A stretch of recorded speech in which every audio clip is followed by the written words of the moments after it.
I'm going to try to keep this video pretty short and sweet, and the reason for that is in the month of April, I didn't really produce, sorry, my cat is playing with something down here. Hey, get out of there. In the month of April, I didn't really produce the quality of photos that I would have liked. Truth be told, I got a new camera in March, the Nikon FG, and I spent a lot of time, I spent about a month just trying to shoot that camera and see how much I like it. I'm also preparing for a review for the channel, and spoiler warning, I'm not a huge fan of it. And that shows in my photos from April. I'm going to show you the 5 best ones that I had, but it was sort of real slim pickings. It was a slow month for me shooting. Film prices going up, and my schedule ended up picking up quite a bit, so I didn't shoot as much as I would have liked. So with all that in mind, let's talk about my 5 favorite photos that I posted in April, starting with this one here, which is a picture of a yellow car.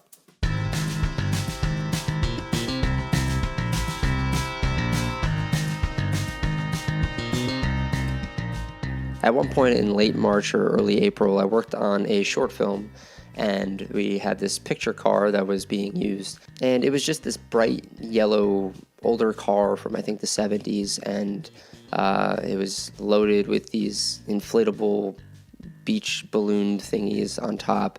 And, you know, I've been seeing people take photos like this where it's super close up on a headlight or just like a sunbeam hitting the car in a certain way. I know Lucy Lumen kind of takes photos like this, so maybe I was a little inspired by her work to take something like this. And, you know, I like it compositionally. I don't think it's incredibly interesting. I think the lighting isn't... It was a pretty cloudy day that I took this, so the sun wasn't out as much as I would have liked. You could see the reflection of the beach floaty thingies up on top of the roof of the car, which is a nice little touch, but I also kind of wish it wasn't there. You know, what are you going to do? Overall, I think the reason I like this photo is for the color alone. I think it's a very unique color for a car. It stands out. If it were to drive by you, you immediately want to look at it and admire it. But other than that, I'm not too crazy about this photo, and that's kind of going to be the case going forward, but what are you going to do? Up next is a photo of my father.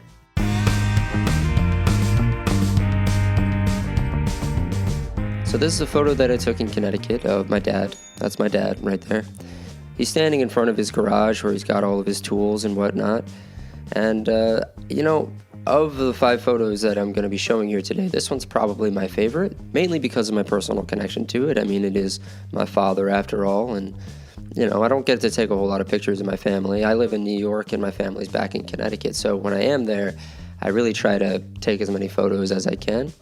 This photo was also taken in conjunction with, I believe, 2 other photos where I was kind of bracketing to figure out a depth of field situation. I wanted to sort of see if I could nail focus, shooting closer to wide open than stopping down. I want to say that this photo was taken somewhere around a 5.6.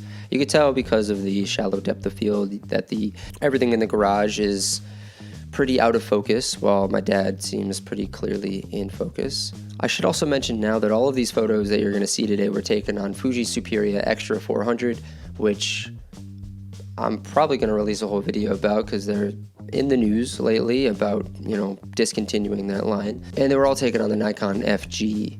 I have a 28mm lens and a 50mm lens, so just keep that in mind throughout this whole video. But yeah, I think this photo is also interesting because of the separation between the different color temperatures. You know, we're sort of mixing temperatures here where we have my dad standing outside in the daylight, and we've also got this, you know, glowing fluorescent bulb that's kind of more tungsten color balance, and you can see that it's turning green inside the garage, where outside the garage it's leaning more in the magenta. And I also really like this photo because I feel like a lot of times when I take photos of my dad, he's a pretty old school guy, so he looks pretty serious and he doesn't really smile a whole lot in photos, but here I actually got him looking pretty happy, and that's something I'm definitely gonna cherish going forward. Up next, we've got a photo of an apartment complex and a blue sky.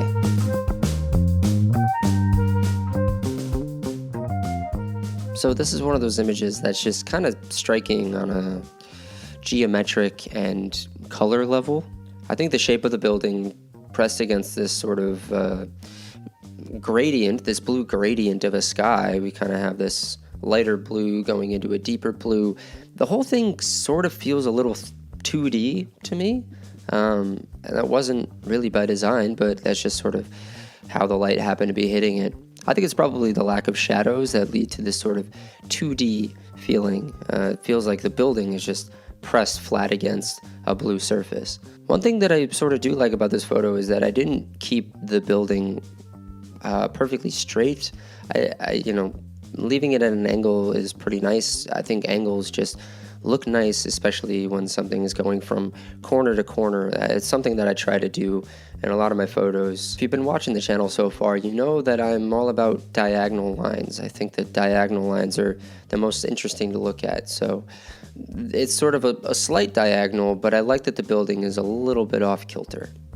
Living in New York City and going for photo walks, it's actually, for me at least, it's very difficult to resist the urge to just look up and take photos of beautiful buildings pressed against a sky. I can't tell you how many photos I have that are like that, and every time I'm in Manhattan or I'm walking around certain parts of Brooklyn and I see a really tall building, it takes a lot of effort for me to not raise my camera up and take a photo of it. And 99% of the time when I give in, I'm not happy with the results. I always end up thinking, well, that was a wasted frame.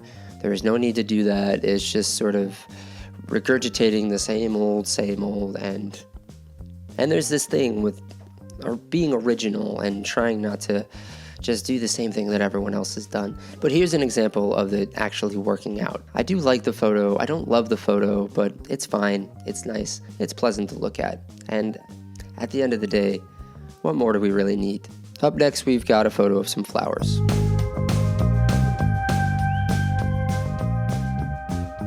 So pretty standard stuff here, nothing too exciting. The sun was setting. This was actually the same day that I took the photo of that building. So the sun had set quite a bit, and there was this building, this storefront with a bunch of flowers outside, and I just saw the sunlight hitting it. I will say that I do think that the photo is fairly well balanced between what's actually illuminated and what's actually in darkness. I think that the sort of dark spots are really a nice deep black, while the light spots where the flowers are is still nice to look at. I think the colors offer a nice mixture of red, white, and green that's pleasant to look at. But overall, again, nothing really too exciting going on in this photo. Up next, we have a photo of an orange typewriter.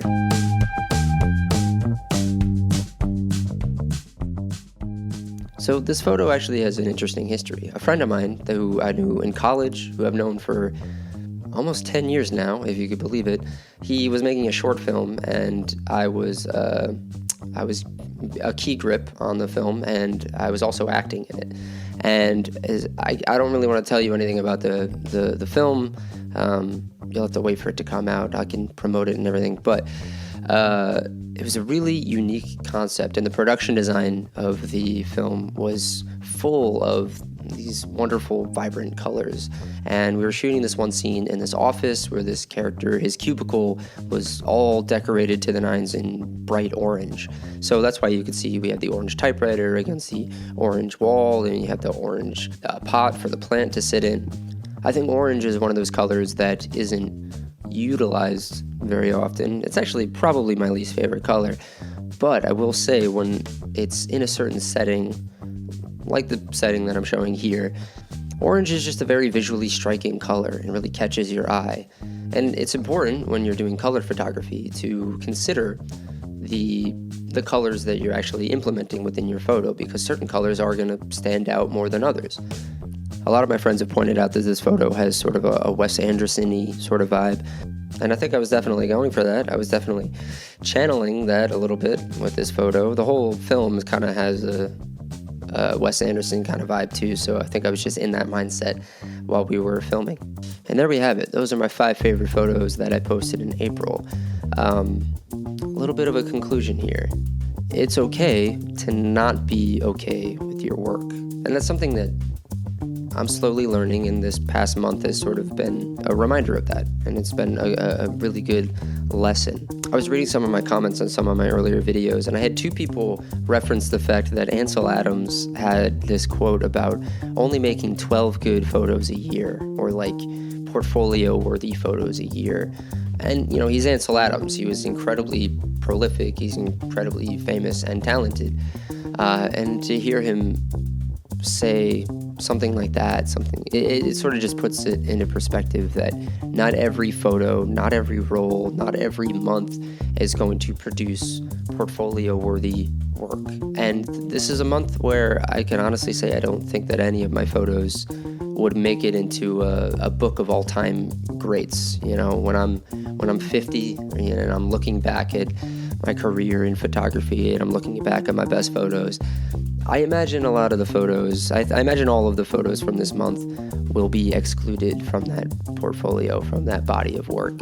And that isn't to say that these are bad photos by any means, but they just don't really speak to me. They don't really say much.